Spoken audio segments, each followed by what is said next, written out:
আসছে শুক্রবার ফাতিমা এবং সুস্বাগতম সিনেমার মধ্য দিয়ে বড় পর্দায় মুখোমুখি হতে যাচ্ছে ছোট পর্দার দুই আলোচিত এবং জনপ্রিয় অভিনেত্রী তাসনিয়া ফারিন ও স্পর্শিয়া। মজার ব্যাপার হলো এই দুটি সিনেমার গল্প গিয়েছে দুই নারীর জীবনের গল্প নিয়ে।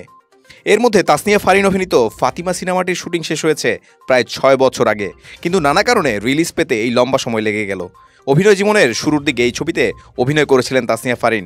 ইতিমধ্যে ইরান চলচ্চিত্র উৎসবে প্রশংসার পাশাপাশি পেয়েছেন অভিনেত্রী হিসেবে পুরস্কারও। সম্প্রতি ট্রেলার এবং পোস্টার প্রকাশের পর সাধারণ দর্শকও সিনেমাটি নিয়ে বেশ আগ্রহী হয়েছেন বলেই মনে হচ্ছে।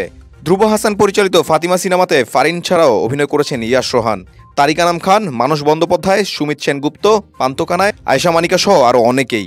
সিনেমাটি পরিবেশনায় আছে বঙ্গ। অন্যদিকে স্পর্শিয়া অভিনীত সিনেমার নাম সুস্বাগতম সিনেমাটি পরিচালনা করেছেন শফিকুল আলম। বনবিথি মুভিজ প্রযোজিত এই সিনেমায় স্পর্শিয়ার নায়ক হিসেবে আছেন অভিনেতা নীরব। সিনেমাটি প্রেমের হলেও একজন নারীর বিমানের পাইলট হওয়ার স্বপ্নকে ঘিরে এই সিনেমার গল্প এগিয়েছে। গল্পের প্রয়োজনে শহর ও গ্রাম দুটাই উঠে এসেছে এই সিনেমায়। শুভকামনা রইল ফাতিমা এবং সুস্বাগতম সিনেমার পুরো টিমের জন্য।